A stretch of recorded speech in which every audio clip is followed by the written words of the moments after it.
Hello and welcome to Shine Group of Institutions. We are covering modern Indian history for your common university entrance test. We have discussed the second chapter of Modern India, Rebels and the Raj, the Revolt of 1857. We have covered three parts, and this is the fourth and last part of this chapter. In this, we will see the images of the revolt, and also we will see some PYQs which have been asked from this chapter specifically. So, let's start discussing the concept. Images of the revolt. जो 1857 की क्रांति हुई, इसमें जो sources हमारे पास हैं 1857 की क्रांति के इतिहास जानने का, तो कुछ तो प्रोक्लेमेशंस हैं जो इन रेबल्स ने, इन बागियों ने, इन क्रांतिकारियों ने कुछ ऐलानात लगाए थे। इसके अलावा कुछ नोटिफिकेशंस हैं, लेकिन ज़्यादातर जो हिस्ट्री पता चलती है वो हमें ब्रिटिशर्स के रिकॉर्ड से ही पता चलती है। कई सारे ऑफिशियल रिकॉर्ड्स हैं, जो ऑटोबायोग्राफीज़ हैं, डायरीज़ हैं, लेटर्स हैं, इनके ज़रिए से हमें रिवोल्ट ऑफ 1857 के बारे में पता चलता है। कुछ चीज़ें ब्रिटिश न्यूज़पेपर्स में और मैगजीन्स में पब्लिश हुई, जिसके ज़रिए से हमें रिवोल्ट ऑफ 1857 के बारे में नॉलेज होता है। म्यूटनीज का जो पूरा ये रिकॉर्ड था, इसमें ब्रिटिशर्स और इंडियंस की पेंटिंग्स काफ़ी बड़ा रोल प्ले करती हैं। ये पेंटिंग्स कुछ पेंसिल से ड्राइंग हैं, कुछ पोस्टर्स और कार्टून्स हैं, कुछ बाजार प्रिंट्स हैं जो देखने को मिलती हैं। इसमें अगर आप देखेंगे, एक पिक्चर है ये, रिलीफ ऑफ लखनऊ, जिसको थॉमस जोन्स बेरकर ने इसको पब्लिश किया था इन 1859। ये क्वेश्चन आपके बुक में आया था, आपके पेपर में, सीयूटी के प्रीवियस ईयर क्वेश्चन पेपर में 2 बार आ चुका है कि relief of Lucknow was painted by whom, Thomas Jones Barker. ये नाम आपको याद रखना है, this is very much important. इसमें आप देख सकते हैं कि कैसे ये लखनऊ के पीछे जो लखनऊ के किले थे वो सब गिरे हुए हैं, और फौजी ब्रिटिशर्स और इंडियंस भी यहाँ पर दिख रहे हैं, और जो ब्रिटिश ऑफिशियल हैं वो एंटर हो रहे हैं इन लखनऊ। इसके अलावा इसमें कैंपबेल को दिखाया गया है कि आउटराम और हैवलॉक के साथ वो कैसे एंट्री लेते हैं। इसके अलावा English women and honour of the British, इस तरह की एक पिक्चर है इन मेमोरियम। ये भी क्वेश्चन आपके सीयूटी एग्जाम में पूछा गया था। इन मेमोरियम पेंटिंग जो है ये किसने ड्रॉ किया? Joseph नेओल pattern in 1859।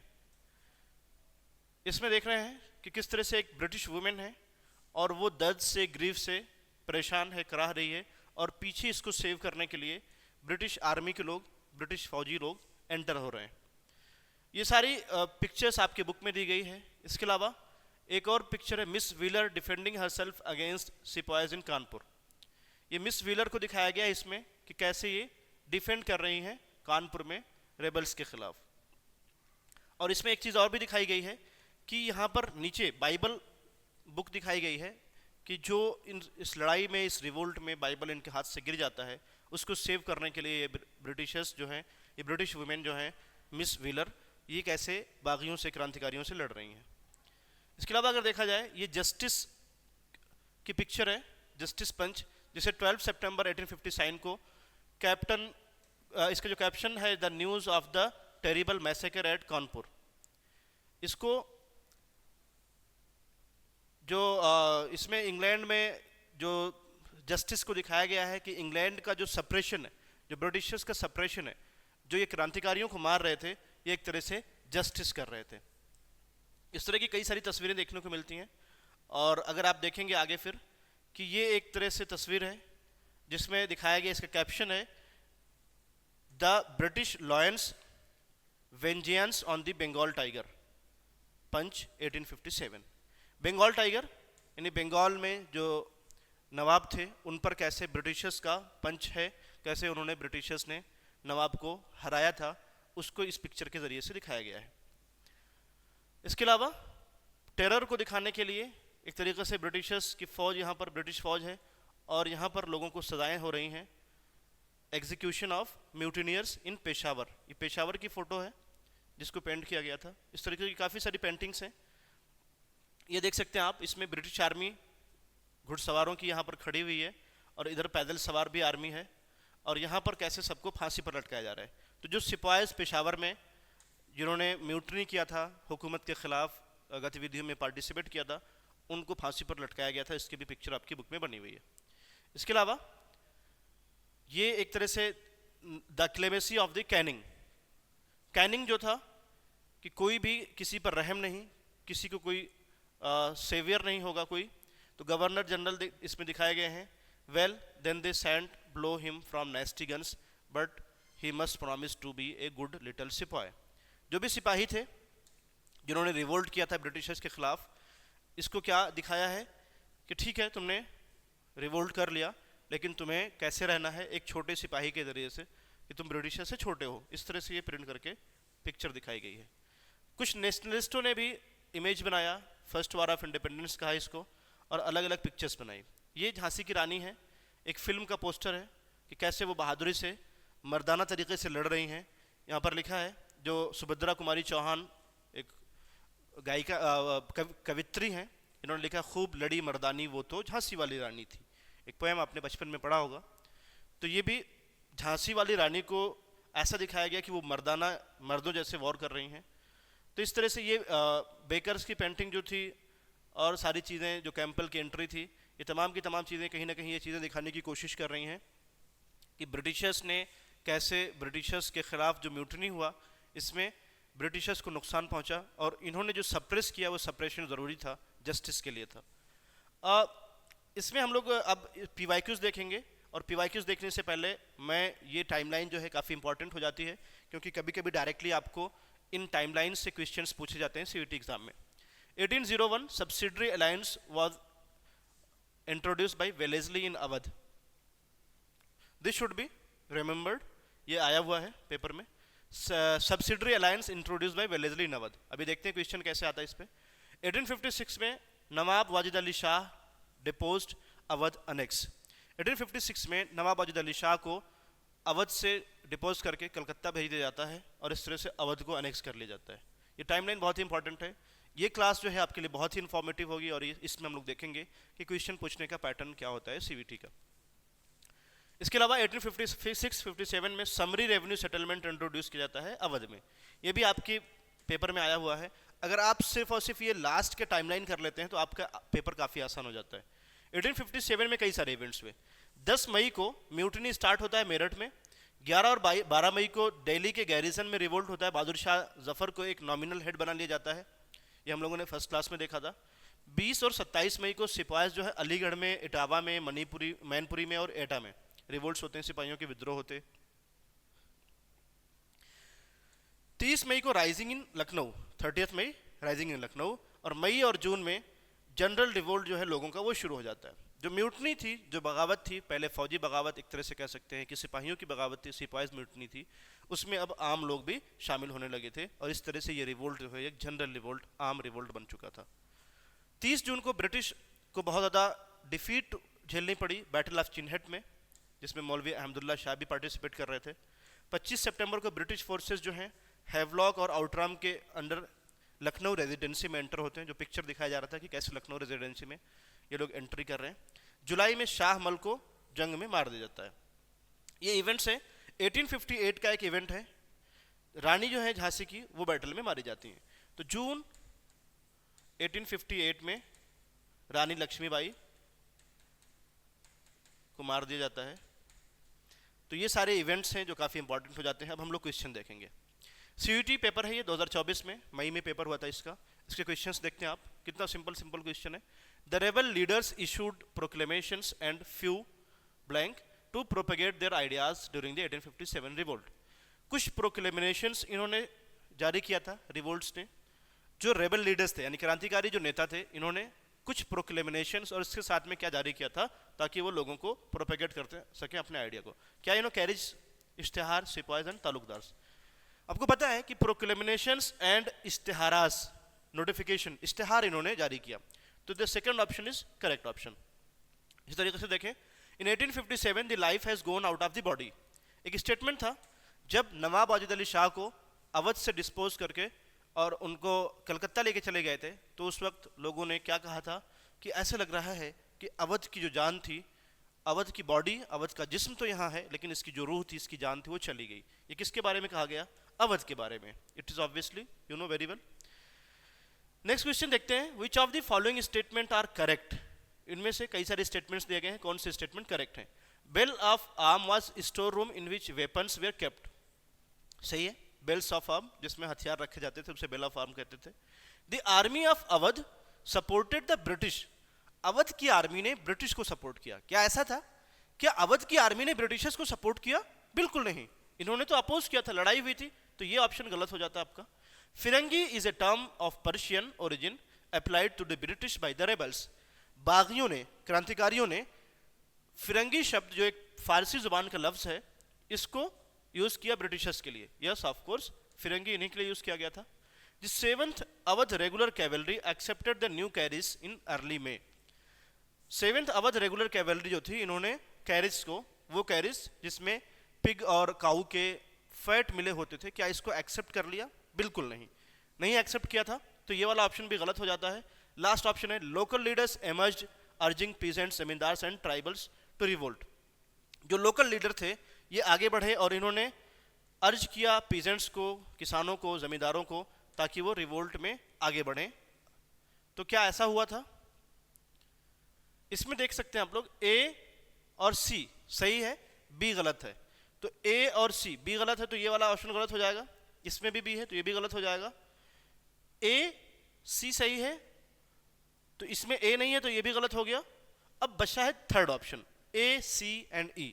यहां देख सकते हैं ये वाला ऑप्शन ए सही है, ठीक है, ये सी वाला ऑप्शन भी सही है, और लास्ट ऑप्शन जो है कि लोकल लीडर्स ने पीजेंट्स को और जमींदारों को रिवोल्ट के लिए आगे बढ़ाया, ये सही है। तो इस तरह से ए, सी और E, third option is correct option. आगे देखते हैं हम लोग। 2024 के पेपर में टोटल 5 या 6 क्वेश्चन आए हैं, 6 क्वेश्चन है। तो ये 4th क्वेश्चन देखिए, ये मैच करने के लिए है। आपने बहुत ही अच्छे से इसको जानते हैं कि नाना साहिब जो थे ये कानपुर में रिवोल्ट को लीड कर रहे थे। You are very well aware of this fact. इसके अलावा रानी लक्ष्मीबाई ये झांसी में रिवोल्ट को लीड कर रही थी। कुंवर सिंह जो हैं ये आरा में थे, और ब्रिजेश कदर जो हैं ये अवध में थे। अब आपको मैच करना है, ए को मैच करना है थर्ड से, ए को थर्ड से मैच करना है। ये फर्स्ट में ही पता चल गया, पहला एक आपने मैच किया नाना साहिब कानपुर, पता चल गया। ए को थर्ड से मैच किया, सिर्फ ए एक ही जगह थर्ड से मैच हो रहा है, तो थर्ड ऑप्शन इज करेक्ट। बाकी के ऑप्शंस भी देख सकते हैं, बी का फोर्थ से, बी रानी लक्ष्मीबाई 4, सी सेकंड, सी कुंवर सिंह सेकंड, ब्रिजेश कदर फर्स्ट। तो this like this the option number third is correct option. बिल्कुल सिंपल क्वेश्चन है और ये आपने बहुत अच्छे से तरीके से देखा है पिछले के लेक्चर्स में। नेक्स्ट क्वेश्चन है, who fought in the famous battle of Chinhat in which the British forces under Henry Lawrence were defeated. Henry Lawrence के नेतृत्व में ब्रिटिश की जो फौज थी उसको हराया गया चिनहेट के बैटल में। किसने हराया? जब अवध में रिवोल्ट के बारे में हम लोग पढ़ रहे थे सेकंड चैप्टर में, तो उसमें आपने देखा था मौलवी अहमदुल्ला शाह के नेतृत्व में, इनकी लीडरशिप में चिनहेट की बैटल लड़ी गई और उसमें हेनरी लॉरेंस की फौज हारती है। तो this option is correct, second option. Who was the commissioner of Lucknow when the rebel besieged it during the revolt of 1857। Lucknow का कमिश्नर कौन था उस टाइम पे जब 1857 का रिवोल्ट हुआ? ये बात आपको पता है। यहां पर ब्रिटिश फोर्सेस को कौन लीड कर रहा है? Henry Lawrence. तो ऑब्वियस सी बात है Henry Lawrence will be the commissioner. Next हम देखेंगे 2023 में क्या क्वेश्चंस आए हैं। 2023 में भी 5 to 6 क्वेश्चंस आ रहे हैं। 2024, 23 और 22 जो रेशियो है 5 से 6 क्वेश्चंस का, इस तरह से ये देखा जाए ये चैप्टर हमारे लिए काफी ज्यादा इंपॉर्टेंट हो जाता है। स्टेटमेंट्स देख रहे हैं, the sipahis mutiny began at Meerut cantonment. सिपाही विद्रोह जो शुरू हुआ ये मेरठ के कैंटोनमेंट शुरू हुआ। Yes, this is correct. Shahmal mobilised pargana Baraut in Uttar Pradesh. Shahmal ने उत्तर प्रदेश के परगना बरौत को मोबिलाइज किया, वहां के लोगों को मोबिलाइज किया। Yes, we have studied this in your classes, first class of the revolt of 1857। Kanpur Peshwa Bajirao led the uprising. क्या ऐसा था? क्या कानपुर में पेशवा बाजीराव ने अपराइजिंग्स को लीड किया? जो रिवोल्ट से जो क्रांतिकारी थे उनको नेतृत्व किसने किया था कानपुर में? पेशवा बाजीराव ने किया था क्या? नो, नाना साहब ने किया था। तो this option is incorrect. British they are not able to capture principalities like Jhansi and Satara. Britishers जो है ये झांसी और सतारा को कैप्चर नहीं कर पा रहे थे। क्या ऐसा था? क्या सब्सिडरी अलायंस इन्होंने इंपोज नहीं किया था? और सबसे पहले इन्होंने झांसी और सतारा को कैप्चर नहीं किया था। ऑब्वियस सी बात है, this option is correct. No no, not able, तो दिस इज नॉट करेक्ट। यहां पर क्या लिखा है, नॉट एबल, तो नॉट अगर नहीं होता तो करेक्ट होता, तो ये इनकरेक्ट हो गया। In Chota Nagpur plateau Gonu a tribal cultivator became leader of the Kol tribes of the region. पढ़ाया मैंने सेकंड क्लास में, सेकंड या थर्ड में आपने देखा होगा कि कोल ट्राइब के लीडर जो कल्टिवेटर था गुनु, इसने छोटा नागपुर प्लेटू में ये क्रांतिकारियों का लीडर बना। तो A B and E, A B and E, the fourth option is correct. Okay, बिल्कुल इजी क्वेश्चन है। अगर आपने अच्छे से मेरे लेक्चर्स को देखे हैं, अगर आपने एनसीईआरटी को ठीक से पढ़ा है या नहीं भी पढ़ा है, लेक्चर्स को ध्यान से सुना है, तो ये सारे क्वेश्चन के आंसर आप आसानी से कर सकते हैं। नेक्स्ट क्वेश्चन है, identify the correct statement. Relief of Lucknow painted by Felice Beato. अभी पिक्चर दिखाया था रिलीफ ऑफ लखनऊ, नहीं, गलत option. Subsidiary alliance introduce by Wellesley in Awadh, yes, Lord Wellesley ने इसको यूज किया था। Summary revenue settlement introduce in Awadh by British, yes. In memoriam was painted by Joseph Noel Paton, yes, this is also correct. खूब लड़ी मर्दानी, वो तो झांसी वाली रानी थी, written by Subhadra Kumari Chauhan, yes correct. तो only A option is incorrect. Okay, B C and D, B C and D, last option इसमें मिसिंग है। बट ये वाला option relief of Lucknow was painted by Beato, ये वाला गलत हो जाता है। तो ए गलत हुआ तो ये ऑप्शन कट जाएगा, ये ऑप्शन भी कट जाएगा। बी क्या है, subsidiary alliance introduce bye Lord Wellesley. Just one second.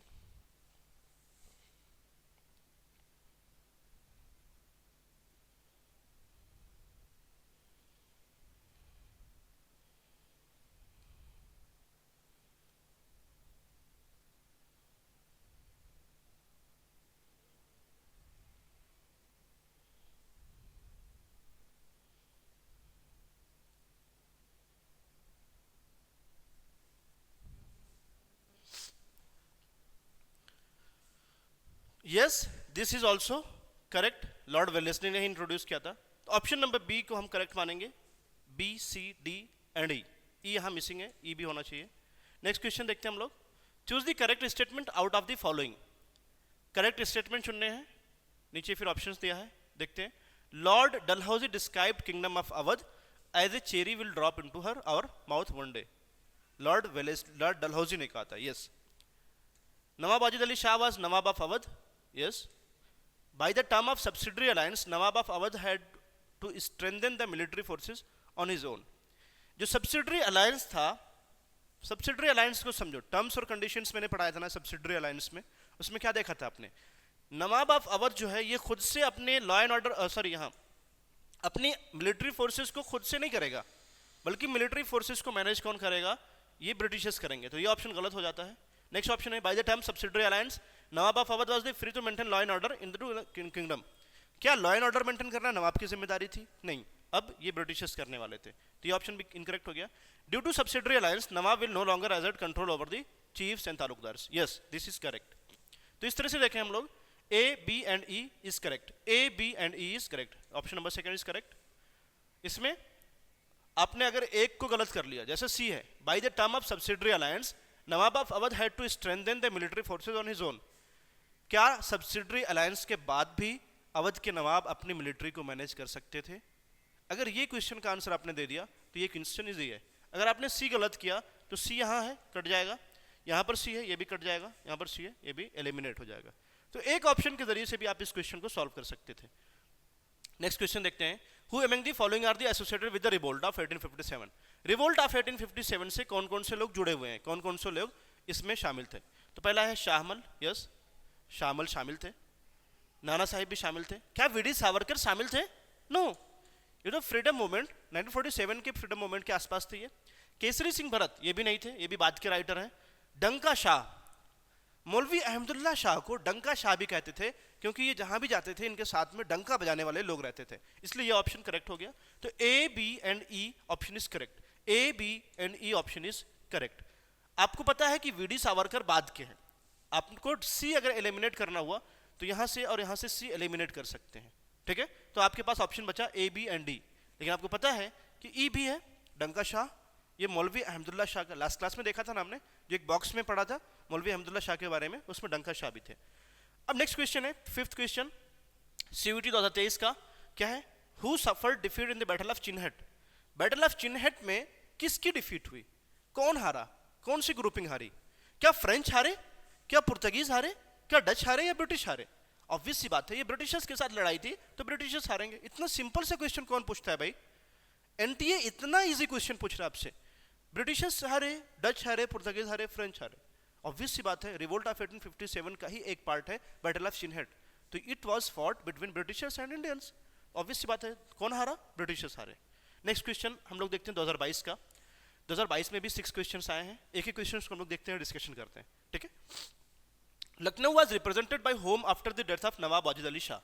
नवाब वाजिद अली शाह की जब डेथ हो जाती है तो लखनऊ को किसने रिप्रेजेंट किया? क्या नाना साहब ने किया? नहीं, नाना साहब तो कानपुर में थे। क्या पेशवा बाजीराव ने किया? नहीं, ये तो थे ही नहीं, रिवोल्ट में ही नहीं थे। क्या ब्रिजेश कदर ने किया? यस, ब्रिजेश कदर वाज ए माइनर, ब्रिजेश कदर ने किया। कुंवर सिंह, ये तो आरा में थे, ठीक है। तो इस तरह से देखा जाए option number 3 is correct. Next question देखते हैं, अंग्रेज बहादुर आइन मुल्क ले ली हो, किसके बारे में कहा गया था? लास्ट क्लास में रिवोल्ट इन अवध, इसमें देखा था हमने। The honourable English came and took the country, the folk song मुल्क कंट्री रेफर टू, ये मुल्क जो शब्द है ये किस इलाके से ताल्लुक रखता है? कानपुर से है, अवध से है, झांसी से, मेरठ से? बताइए आप ही बताइए, ये किसके बारे में था? ऑब्वियस सी बात है, इट वाज अबाउट अवध। बिल्कुल इजी क्वेश्चंस आ रहे हैं आपके सीयूटी एग्जाम में, जिसको आप आसानी से इजीली क्रैक कर सकते हैं। बस आपको हमारे लेक्चर्स को अच्छे से देखना है, ध्यान से सुनना है, एक एक फैक्ट्स को यहाँ पर कंप्लीट कराया जा रहा है। The British official who estimated that 3/4 of the adult male population was in rebellion in 1857, कल ही पढ़ा था इसे हमने। कौन सा टर्म यूज किया था ब्रिटिश ऑफिशियल ने जो कहा था कि 3/4 लोग जो हैं एडल्ट पॉपुलेशन, इन्होंने रिवोल्ट में पार्टिसिपेट किया? क्या पढ़ा आपने? क्या पढ़ा था? Forsythe, Henry Hurlock, James Outram, colon Campbell, क्या कहा था? क्या था 3/4? किसने ये एस्टिमेट किया था? 3/4 तो फोर्सिथ था, एस्टिमेट किसने किया था? हेनरी हरलॉक ने। तो option second is correct. Next देखते हैं हम लोग, the experience of François system is important. जो फ्रैंकोइस सिस्टम था, इसका जो एक्सपीरियंस है, जो इसने लिखा था, वो इंपॉर्टेंस है किस पस मंजर में? देखते हैं।